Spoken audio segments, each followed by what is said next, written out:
विश्व प्रसिद्ध महाकालेश्वर मंदिर में साल के समापन एवं नए साल के आगमन को लेकर दर्शन का समय 1 घंटा बढ़ाए जाने के साथ ही श्रद्धालुओं की संख्या में भी इजाफा किया गया है। अब 2 घंटे के स्लॉट में 1500 की जगह 3500 दर्शनार्थी दर्शन कर सकेंगे।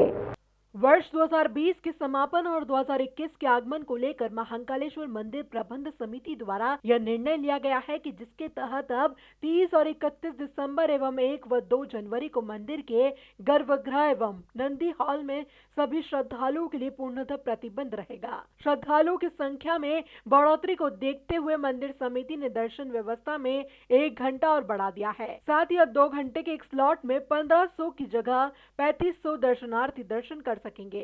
इस निर्णय से अब ज्यादा से ज्यादा श्रद्धालु दर्शन कर पाएंगे। दरअसल महाकाल मंदिर में साल के समापन एवं नए साल के आगमन पर देश विदेश से श्रद्धालु दर्शन के लिए आते हैं, लेकिन कोरोना की गाइडलाइन के चलते केवल ऑनलाइन प्री परमिशन से ही श्रद्धालुओं को दर्शन की अनुमति है। अभी प्रबंध समिति 8 स्लॉट में 12,000 श्रद्धालुओं को प्री परमिशन जारी करती है।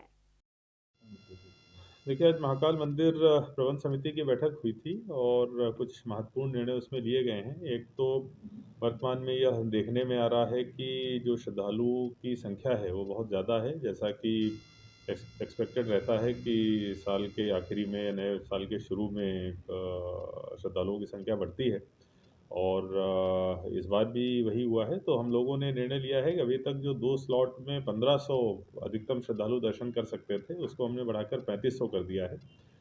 एक स्लॉट में जो 2 घंटे का होता है उसमें अधिकतम 3500 श्रद्धालु जो है दर्शन कर पाएंगे। तो इससे हमारी संख्या जो है काफ़ी ज़्यादा बढ़ जाएगी जो श्रद्धालु दर्शन कर सकेंगे। और साथ में जो समय भी है, जो रात में 9 बजे तक होता था, उसको बढ़ा के हम लोगों ने 9:45 तक कर दिया है, जिससे कि 10:30 की शयन आरती से पहले सभी श्रद्धालु चले जाएँ। इसके अलावा वहाँ से संबंधित कुछ जो फोटोग्राफरों के वो थे, इश्यूज़ थे, उनको लेके हम लोगों ने उनकी 6 महीने की जो शुल्क थे उनको माफ़ किया है। साथ में जो ओंकारेश्वर मंदिर के प्रबंधन को लेके भी एक विषय उसमें रखा गया था, तो उसमें जो अभी अखाड़े के विनीत गुरु जी हैं, उनको उसका वापस पूजन का अधिकार जो है उनको सौंपे गए हैं। इसके अलावा बजट जो था वहाँ का महाकाल मंदिर का, वो अप्रूव किया गया है। लगभग 84 लाख रुपए की आय जो है वो दर्शाई गई है। हालांकि अभी उसमें से जो कुछ स्मार्ट सिटी के द्वारा मिडवे जोन की दुकानें महाकाल मंदिर समिति को दी जानी है, उससे और ज़्यादा इनकम होने की संभावना है। उसको अनुपूरक बजट के रूप में हम लोग लेके आएंगे। तो ये कुछ महत्वपूर्ण निर्णय थे जो महाकाल मंदिर के।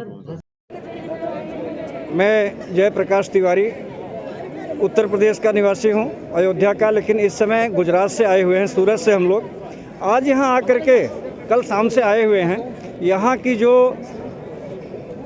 सरकार की तरफ से जो हमको यहाँ दिख रहा है कि जहाँ 12,000 श्रद्धालु सिर्फ दर्शन कर पा रहे थे, आज यहाँ 28,000 सुनने में आ रहा है। ये तो बहुत बड़ी खुशी की बात है, बहुत बड़ी सौगात है श्रद्धालुओं के लिए। और ये नई गाइडलाइन बहुत ही हम लोगों के लिए सहानुभूति के हिसाब से गवर्नमेंट ने किया हुआ है, बहुत अच्छी बात है। और यहाँ के जो ट्रस्टी लोग हैं, कल की मीटिंग में जो प्रस्ताव पास किया है उसके लिए भी बहुत बहुत धन्यवाद।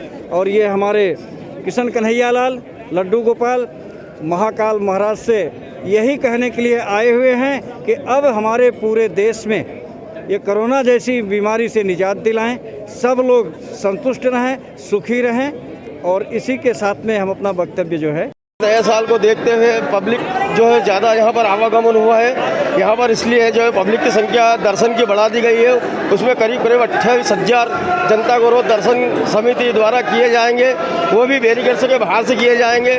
नंदी हाल और गर्भगृह से किसी को दर्शन नहीं होंगे, चाहे वो पंडित और पुजारी रहेंगे। इसके अलावा जितने भी भक्त लोग आएंगे, VIP लोग आएंगे या कोई भी आएगा, उनके दर्शन भी सबको बाहर से व्यवस्था करना है और बाहर से ही दर्शन होंगे। 2 तारीख के बाद में फिर दूसरा जो निर्णय होगा वो मान्य रहेगा।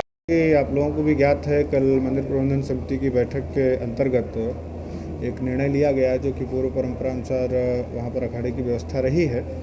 और देश काल परिस्थिति को देखते हुए कुछ परिवर्तन हुआ था और पुनः परंपरा चूँकि ऐसी होती हैं जो कि निरंतर चलनी चाहिए, उन्हीं चीज़ों को ध्यान में रखते हुए सर्वसम्मति से निर्णय लिया गया कि वो परंपरा जैसे चली आ रही थी उसी परंपरा का अनुपालन किया जाएगा। और वो दायित्व तो अखाड़े को दिया गया है। क्योंकि अखाड़े में अभी वर्तमान में मैं यहाँ पर हूँ, तो अपना पूरा प्रयास रहेगा प्रत्येक श्रद्धालुओं को किसी भी तरह की कोई दिक्कत का सामना ना करना पड़े, किसी भी तरह की कोई समस्या ना आए, और बेहतर से बेहतर जो व्यवस्थाएं वहाँ पर लगेंगी उनको ही हम पूरा प्रयास करेंगे। हमारी जो भारतीय सनातन परंपरा है, हमारे यहाँ तो शास्त्र कहता है देवम भूत्वा देवम यजेत। अगर देवता की साधना करनी है, देवता की आराधना करनी है, तो उसके जैसा स्वरूप बनाना चाहिए।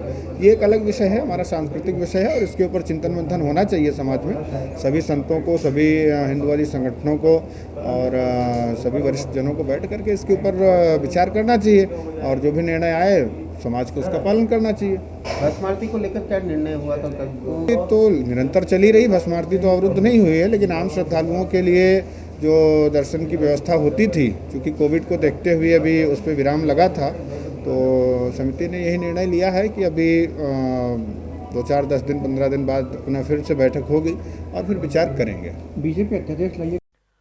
मंदिर समिति ने बैठक में अन्य प्रस्तावों पर भी निर्णय लिए गए, जिसमें महाकालेश्वर मंदिर के ऊपरी हिस्से में स्थित ओमकारेश्वर मंदिर में पूजन व्यवस्था फिर से महानिर्वाणी पंचायती अखाड़े को सौंप दी गई है। इसके साथ ही जमीन अधिग्रहण के प्रस्तावों को भी मंजूरी दी गई है। ब्यूरो रिपोर्ट, स्काई प्रदेश, उज्जैन।